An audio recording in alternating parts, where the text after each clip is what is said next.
Hello. Hi. Can you state your name and what you do for a living? I am Jill Edwards, and I stay at home and do absolutely nothing.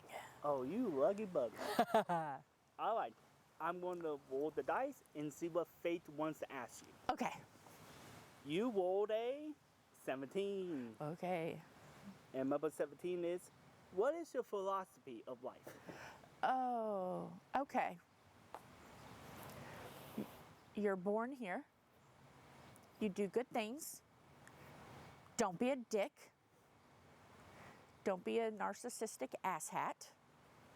And when it's your time to go, don't struggle. Just go. So basically, you're born, shut up, do good things, and then get out of here. Okay. Pretty straightforward to the point. I like it. Yes. When did you start developing this? Was it life experience or was it general? Like, what caused you to have this simple belief? I went on a very spiritual path when I was in probably my late 20s, early 30s. And I did a lot of studying about spirituality and life, and it was just kind of one of those things where I went to a conference and I heard somebody talk, and they said that, and I kind of went, oh, I kind of like that. And theirs was just, you're born, do good, go home. And I kind of was like, okay, that's good, but what about staying away from people that are toxic? Because there's been a lot of toxic people in my life. We got to add that in there. Just stay away from asshats and narcissists and people that just have bad vibes. So that's how that grew into my philosophy. Okay. For those who may have toxic friends or be in a toxic situation, relationship, friendship, work, any advice for them? Basically, walk away. Don't walk away mad. Don't say anything you're going to regret. Just simply walk away. Leave in good karma so nothing can come back. If you decide to have a relationship with that person again, then there's no bad vibe there. You just don't call, don't show up. You just simply walk away and fill that void with peace in your life. That's what you do. Okay. If you feel comfortable, what is probably some of the most toxic situations you've been in? If you feel comfortable talking about.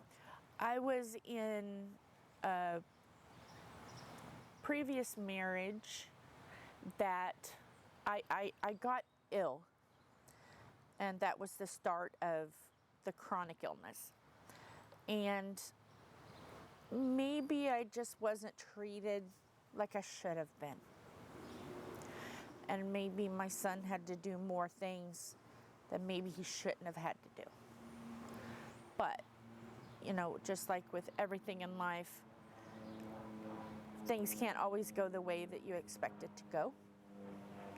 You just make the best of what you've got, and you just go with it. Because I know at that time, things was very stressful for that spouse. I realized that. And things were very stressful on my son, and I realized that. He decided to get out. The best way he knew how to get out without hurting me and Philip. So maybe it wasn't the way that I felt like it should have been, or what I thought I deserved. But looking back in retrospect, it was probably the best thing that he just walked away. He did the same thing that I'm doing. You don't give any reasons, you don't do anything, you just walk away. And it took me a long time to realize, well, why don't I deserve an answer? But then I realized that I was doing the same thing too, just walking away. Whether he thought I was toxic because of the illnesses, I don't know. Sometimes you look back and you realize, oh, you're sick, and maybe I was being a bitch. Maybe I wasn't feeling good and I was gripey. I don't know his reasonings, but it just wasn't meant, and that's okay. You know, we're civil now. We talk now. You know, we just seen each other recently, and we chatted like, you know, like nothing was wrong.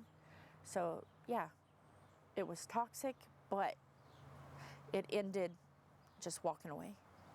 So yeah. Okay. You mentioned you have a chronic illness. Yes. Can you briefly describe what that is for people who may not know anything Okay. about you? I have fibromyalgia, which in turn has completely shook my immune system. So I have fibromyalgia, I have IBS, I have diabetes, I got COVID in October of last year, and I've got long COVID now. And then on top of long COVID, recently I had a heat stroke and dehydrated. I injured my kidneys, and here we are, still having kidney issues, still having long COVID issues, and it's all because the fibromyalgia just destroyed my immune system. So fibromyalgia destroyed your immune system? Yeah, basically. And I have very little immune system. okay, so fibromyalgia. Yes. Can you describe how it feels, like the pain or the Okay. symptoms you have? Fibromyalgia is it's not really, they don't classify it as a disease, but it is where you have widespread pain. And the pain can be anywhere from feeling like somebody's pulling your muscles, or taking a hot spoon and scraping your bones. Very uncomfortable. It can affect any point of your body, and it's not quadrant. Like, I could have a pain in my left arm and my leg. The next day I could have a pain in my head and my feet. It's not just, oh, it's not gonna be, oh, your right side is gonna hurt today. Oh, your left side is gonna hurt today. It can be random. And it can cause multiple side effects. Emotional, IBS, it can affect organs, it can affect your heart, it can affect, like, I think someone said once there's like 60 side effects to fibromyalgia. And when I first started, I was able to do things and live life pretty good. But now that it's gotten into the severe, there's times, you know, I do have to walk with a cane. And yeah, it can get really bad. It's not pleasant. Okay. With all that pain you go through, how do you manage that? Or is there a way to manage it? I chose a pain-free, no painkiller, because I didn't want to be zombied. Most people will take painkillers and be done. I take a lot of vitamins. I actually take as many vitamins as I take medications. And I've learned that your body can absorb pain. Your body can tolerate enough pain to get you by. You just gotta believe that you can. So I take an aspirin and Tylenol, and I just deal. And that's what I do. Okay. When it comes to people who may not understand fully fibromyalgia and have some misconceptions or misunderstandings, what are some of those most common misunderstandings? That we can get better quick. That's the one that really, like, ticks me off. They just think, oh, okay, you're sick today. Okay, the next day, are you better? No, we're never going to be better. There's no cure for it, and I don't even think anybody is working on it, which they should, because this affects babies, men, women. You can get it by a car accident or an injury. You can be born with it. It just happens, and there's no cure for it. So, All right. Do you wish there would be a cure? yes, oh yes, because this is not pleasant. But I kind of have this thought about it. I'm glad that if somebody in my family had to have it, that I had it. Because I wouldn't want to watch someone else that I love have it, and I wouldn't be able to help them. So I kind of like one of those, I was willing to sacrifice. Thank goodness that I had it and no one else had it. Because if I had to watch them, I would be really upset. See. When it comes to, this is going to be my last question, Okay. by the way. Okay. When it comes to just general conditions, disabilities, so it's the broad spectrum of it. Yeah. What do you think are actually good examples? It could be fibromyalgia, it could be mental disorders. Uh-huh. What are good examples you have seen in media or music, stuff like that? What are some good examples? Here recently, Morgan Freeman, Lady Gaga, Stevie Nicks. So it's coming out. Famous people are coming out with it, and I'm hoping that with artists and people in the media, that the medical community will say, hey, now famous people are getting it. How many more people are getting it? I do know that I believe it's IUPUI is having a clinical right now. I did not qualify, and then somebody else. See, this is part of it. Is the brain fog. I know someone else recently had one. It may have been Community. I'm not sure who had one. And so the hospitals are doing clinical trials, but I don't even know if there's an actual, like diabetes has the American Diabetes Association, and I don't even know if there's an actual nationwide fibromyalgia association that can help with that. So yeah, that's what we need. We need more people to stand up and say, hey, we've got it. Okay. Now, as I promised, that's my last question on Okay. that. And I'm going to go back to the philosophy question. Were there like role models that you looked at that also influenced your philosophy, like scholars, YouTubers, actors, etc.? I read a lot of Carolyn Miss, and I listened to a lot of psychic people like Sylvia Brown and trying to think of the other guy. Brain fog time.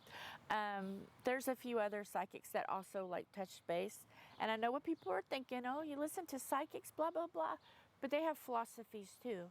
It's got nothing to do with speaking to the dead or anything. They have their own philosophies in life. And John Edwards, that's the other one that I listen to, and it's kind of like with life. Oh, and what's her name? She's a minister. I actually listened to her too, and she was really good. And I can't think of her name either. You basically just listen to everything. You just take what your soul is going to get enriched by, and everything that it doesn't resonate, just dump it. Because just talking to you and listening to you, my soul is going to say, oh, that's a good point. Or Philip, you know, or Tom, or my second nephew. You guys can enrich my life. So it's really not any certain celebrity or anybody can do it. You just got to keep your ears open and your heart open and your soul open, because anybody can be enriched by anybody.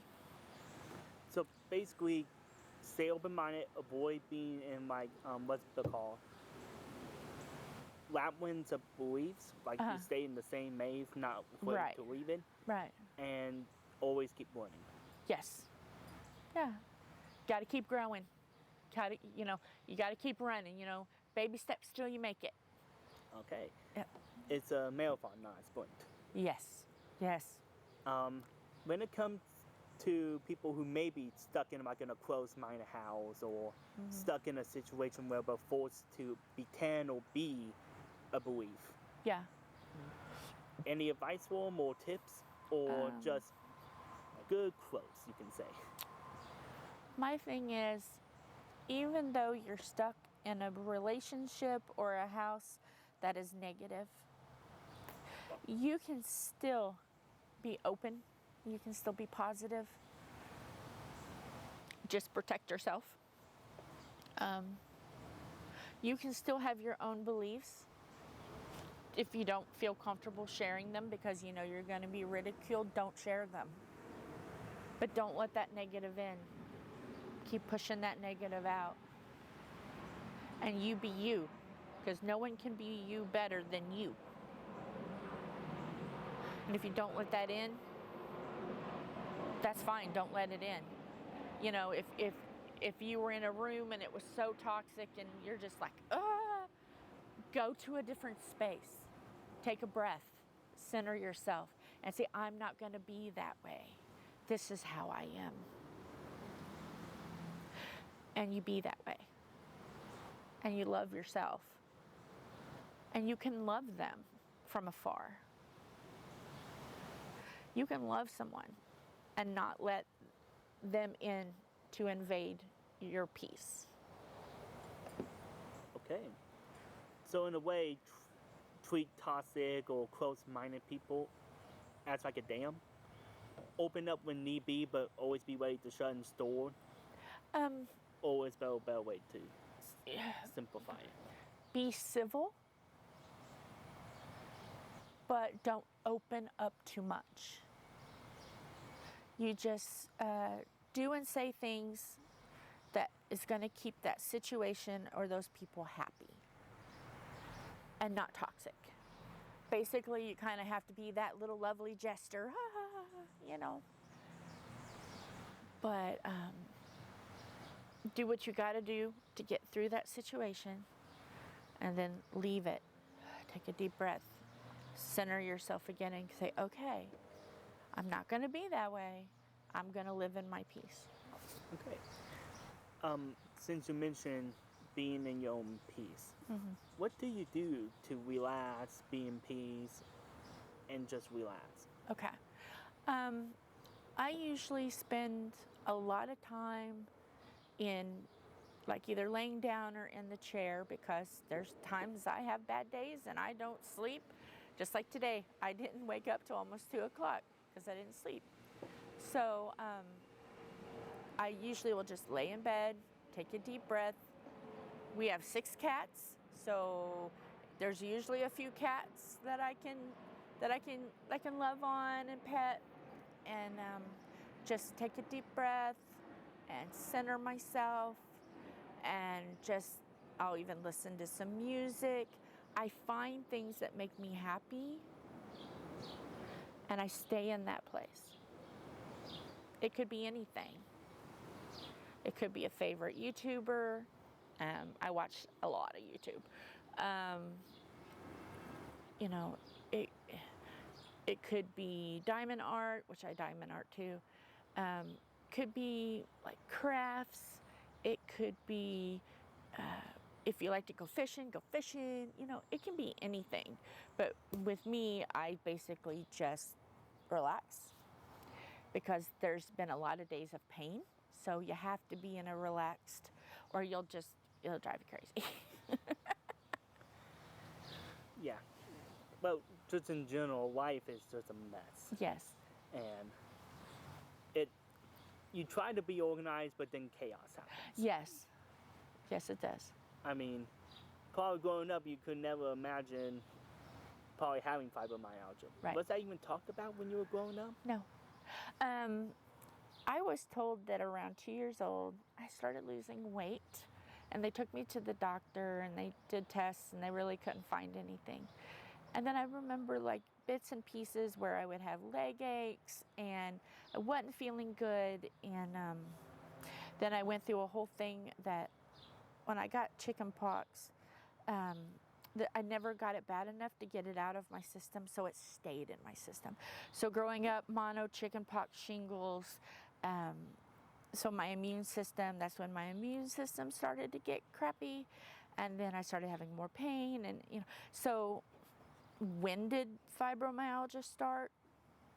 It could have been heredity, because at 2 I did get sick, and nothing could be found, but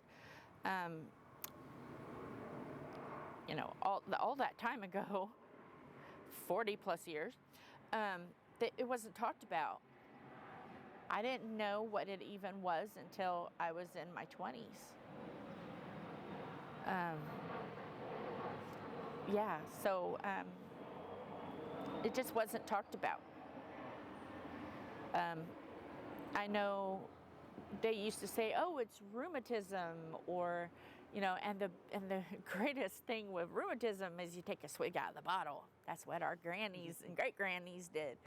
But it just wasn't really talked about, and I didn't know. The doctor was just like, "Oh, I think you've got this," and pushed on me at points, and I screamed, did some blood work to rule out some other things, and he's like, "Yep, that's what you got." Didn't know, had no idea that's what it was. So yeah, I don't know if it was heredity. I have some suspicions that people in the family had it, but it never was checked out, so I don't know for sure. So yeah. Okay. Going back to the relaxing question. Yeah. Favorite YouTubers? Favorite YouTubers? Oh my goodness. Okay. Markiplier, Lord Minion, Mice Germ,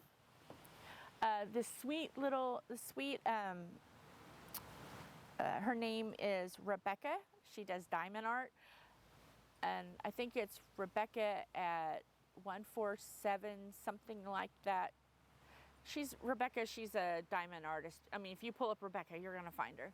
And let's see, I've been into watching Bailey Sarian, murder, makeup, and mystery. Love mystery and makeup and murder. I love murder and crime.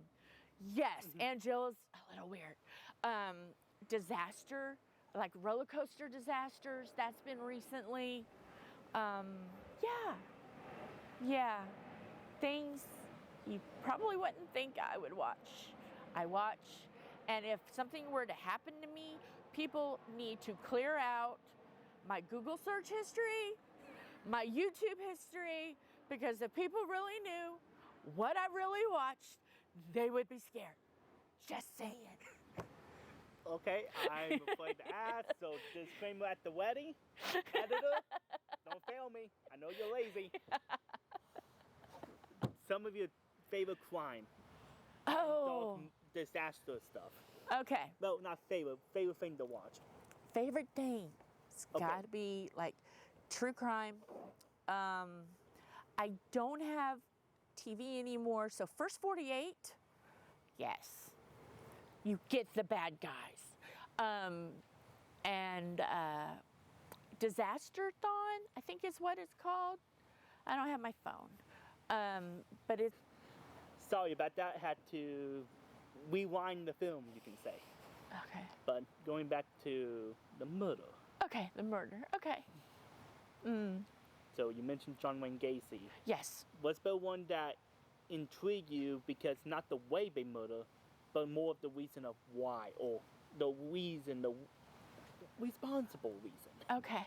There was one with Bailey Sarian, and I don't know the woman's name, but all I do know about the story that I can remember is that there were women, this is way back, way back, when women have this is 1800s, early 1900s, when women had no say.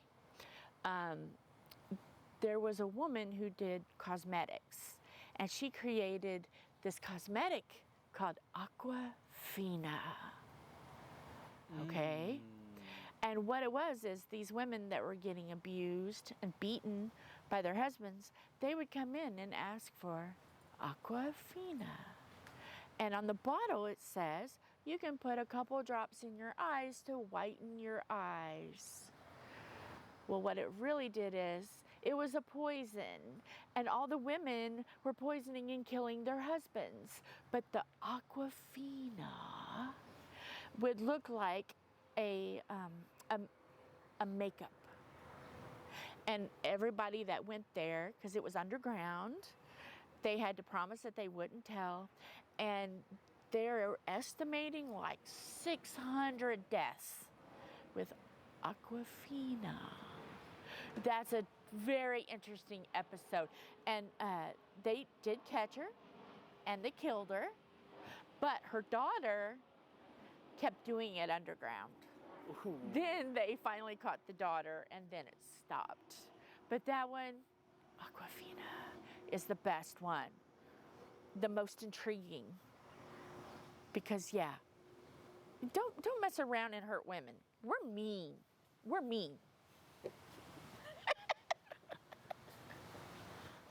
I mean, that's fair. Yeah, and so if you see something, makeup, Aquafina, don't do it. To be fair, avoid anything with Aquafina. I'm also talking about the water. That's just poison water. Yeah. But just murder has intrigued me as well. Okay. As you know, from years past, before I decided to pick up a camera, I want to be a criminologist and a forensic scientist. Yes. So crime has always fascinated me. Yes. So, again, disclaimer, because I don't know where this could go. I'll try to behave. Okay. I'll try. Not promising. Fair. This is something I like asking people who are into crime. Okay. Will you ever be a famous killer or a victim of a famous killer?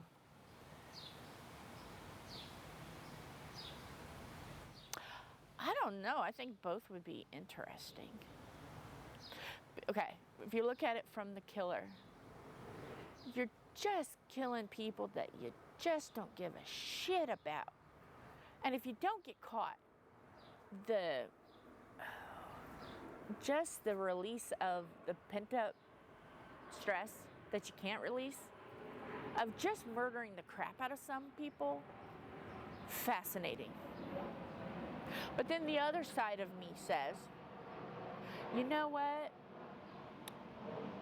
I think if I could leave, if I could scratch him or leave my blood and their blood to where it would be solid DNA evidence, where I can say, screw you, killer, I fucked your life. That would be cool too. So I can see it both ways. Okay. In my little mind. I just like asking that because people who are actually interested in crime and not just, oh, Jeffrey Dahmer Netflix special. Yeah. Ooh. I didn't watch that. I did by my college forcing me to. Okay. Okay.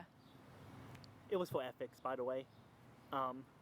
Basically, I just like asking that because it gets me a little bit more inside the mind. If they go 100% killer, I have to be concerned about them because if they're into crime, they probably know how to get away with it. Oh. If they're 100% victim, then I'm just curious if they're in it to solve the crime or they're more going for empathy. Oh. People who's in the middle is a nice balance of the two, and I love that. Yes. So, okay. So that's why I asked. Okay. When it comes to another morbid question. Okay. I don't mind morbid questions. Bring it on. I mean, you said we're cool with morbid. Yep, I'm cool with morbid.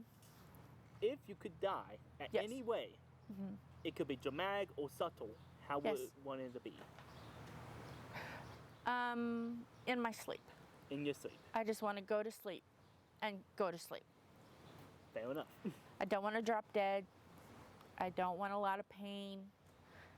I've seen that before, and that's horrible. No, I just want to go to sleep. Okay, that's fair. When it comes to death, I know you said kind of like embrace death. Yes. Ironically enough, because I'm wearing Unisonis. Memento Unisonis. Mori. Woohoo! Memento Mori. Yes. Will you say that channel also kind of inspire your idea of death? Embrace it? Or be ready for it? When I was growing up, death happened a lot. 12 in 1 year. A lot of deaths. So death didn't scare me. It intrigued me. And then I said, you know what? I could be a mortician. I could be a funeral director. I could do that. And I looked into that. But the thing was, at that time, you needed to be able to lift. And at that point, I couldn't lift. I had back trouble and all that. And so that went out the door. I started watching, before Unisonis, I started watching this lady called Caitlin, and Caitlin Dowdy, and she had a YouTube channel about a life of a mortician. And I became very intrigued, and I started watching her, and it sounds like really morbid, but it's really not. She talked about historical things like Donner Pass, and the Edmund Fitzgerald, and the story of Moby Dick. So she started going into history. Yeah, she talked about what funeral directors do, blah, blah, blah. But then she went into the history of death as well. So I learned a lot from her. And then Unisonis came. And Unisonis came at a part of life where my divorce was officially dead. And then my husband he didn't come. Well, technically, okay. My husband and I knew each other in 7th grade. But our friendship rekindled, so life began at the start of Unisonis. So that was in the middle of the dreaded COVID. So we would watch Unisonis together. So our relationship was built on Unisonis, which was kind of odd because it was a rebirth for both of us, watching death, because he was married before, I was married before. Both of our divorces were done and dead and buried. And we rekindled a friendship, and we fell in love, and by the time Unisonis was done, we were engaged. And so it was very not really ironic, but interesting.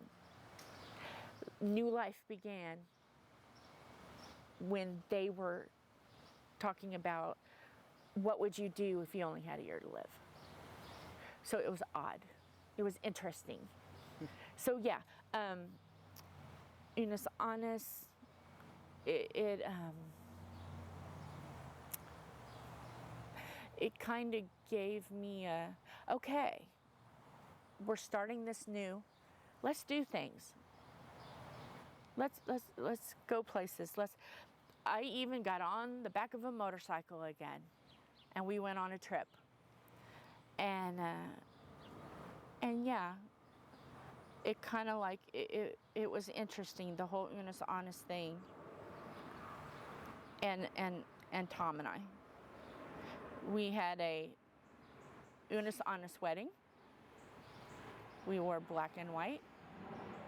And black and white candles, black and white, everything was black and white. We dressed in black and white. My rings are even black and white. Yeah, so it was like an Unis Honest thing. Okay. I have two questions that form from all of that. Okay. One, for those who may not know, who is unfortunate, who have not heard of or seen Unis Honest, Oh, unfortunate souls, yeah. can you briefly describe it? Okay. Unis Honest is, if you had a year to live, what would you do? Would you, like they did funny things on the computer, made stories. They, I don't want to say too much because it's secret, it's sacred to them. Mm-hmm. That's why they ended their channel. And, you know, yes, there's some people that stole it. You need to stop. Unis Honest is sacred. If you wasn't in Unis Honest, you're not allowed to be in Unis Honest. So I don't want to say too much, but everything that they wanted to do in that year, they did. From silly, from crazy, from serious. And the way they ended it with them in the coffin, masterpiece. Because they had a coffin, kind of like his shirt, black and white, and it ended, and it was gone. So it brings up a question of, what would you do if you had a year?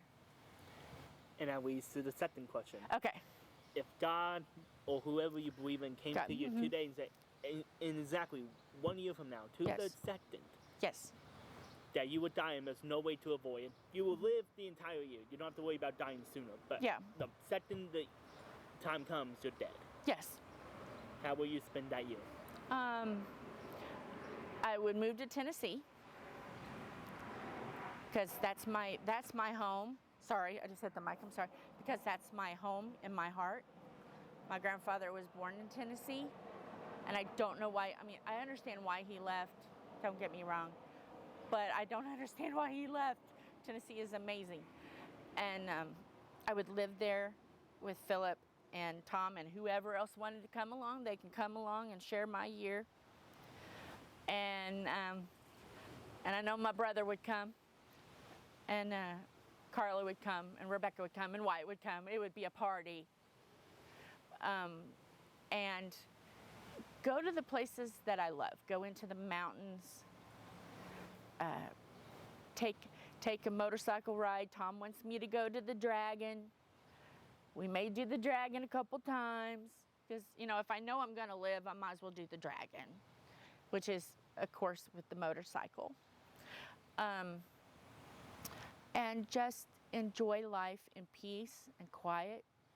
I would probably live in a log cabin.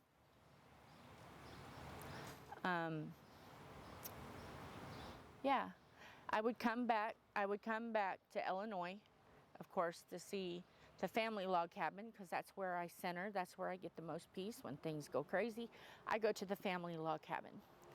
And then I go and visit my ancestors, because there's a lot of them in Sugar Grove Cemetery. And that's where I center myself as well, because the family is there. And so, yeah, I would make trips back and forth. But yeah, Tennessee, definitely. If there was any place out of the country, yes, Ireland, Scotland, England, Germany, of course, Japan. I would live a month in Japan. I would love Japan. Yeah, that's what I would do. Okay. And again, in Una's Honest fashion, Yes. because as we both know, it's not just making videos every single day for you. Right. It's promoting the idea of what's stopping you. Okay. What's stopping you from having that future if you only have 1 year left to live? What would stop me from going to Tennessee and all that? Probably finances, the money. But would I find a way? Yeah, I would find a way. Even if I had to do a GoFundMe, beg from all the family, I would find a way. Because I'm sure they would understand if I only had a year. Can you help me out? Can you help a sister out? Okay? I need to go to these places. So yeah. Okay. Obviously, you mentioned why you love Tennessee. Yes. Why Scotland, Ireland, Germany, UK, and Japan? Okay. For outside of U.S. experience. Okay. Ireland, Scotland, Germany, and England. I had a DNA test, and those are all my main places. I am 1% Bantu tribe, which I am proud of. There's 1% in there somewhere, but you know what? That's fascinating to me, and I'm proud of that. Now, Japan, I fell in love with Japan by watching some YouTubers. I haven't watched them recently because I binge watch. I will let them stack up, and then I watch for like 2 days or 3 days. So, but Katie and Eric, they introduced Japan, and it was just like, I want to go. They're very sweet, they're very kind, they're very respectful. They are not like us, completely not like us. And I would love to be in that environment where you get so much respect, because they respect each other there. And it's kind of morbid, but I was really drawn, and I don't know why, to the tsunami. And I've watched so many videos of the tsunami. Mind you, they're more respectful. You don't see dead bodies or anything. They edit out the bad there. It's not like the 2004 Boxing Day one where you see dead bodies in India and you're like, oh my gosh, I can't take it. But watching tsunamis, and then that got me into the science of tsunamis, because I like science and history. Those are my favorite. So then I got into the science of tsunamis, then all of the tsunamis that's happened around the world, then earthquakes, and it started out with this morbid thing, and the YouTube channel is FNN. If you want to watch it, it's emotional. I've cried a few times over it. But you see the death, again, the death that happened in Japan. Because everything died, everything. Buildings, trees, people. You see the total death of Japan. And then you see its rebirth. Then you see its growth. And then you see how they conquered this horrible thing. It's actually a very beautiful story. It's not really a story, it really happened, but if you look at it as how that country fought to build itself back, it's actually it's a very beautiful thing. I can't say anything else but beautiful, and the word's not coming to me, and that happens sometimes. It's called fibromyalgia fog. It happens sometimes, but yeah, that's so there's times I'm drawn to something very morbid, but then I see the things that come out of that, and it's really cool. It's really interesting. So don't be afraid to dive into what seems like it might be a little morbid, because the growth afterwards, because when there's a death, there has to be a rebirth and there has to be life. It's a circle of life. Yes, because usually, like wives' tales say, when somebody dies, there's going to be a birth. So again, it's death, it's birth, and it's growth. Okay. Just in general notes. Okay. For those who may have a squeaky clean innocence, which I don't know how you survive the internet, if you have a squeaky mind. Good luck. Any tips for them to get into more of the darker side while being safe? Okay. Don't go into the dark webs. Avoid dark web stuff. Don't do it. Be gentle. Don't just dive into some serial killers where people are decapitated and all that. Go easy on yourself. Stick to more historical things, like I recommend like Donner's Pass. That can be gentle going in, because that can get pretty rough too, but that, dive into more of the historical parts of life first before you just go into serial killers, okay? Like Jack the Ripper. That's a fascinating thing too. Okay. I got one more question for you. Okay.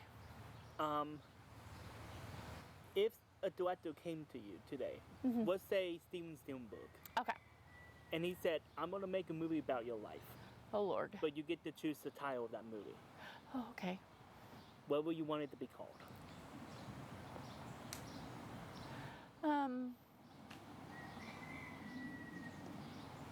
Jill.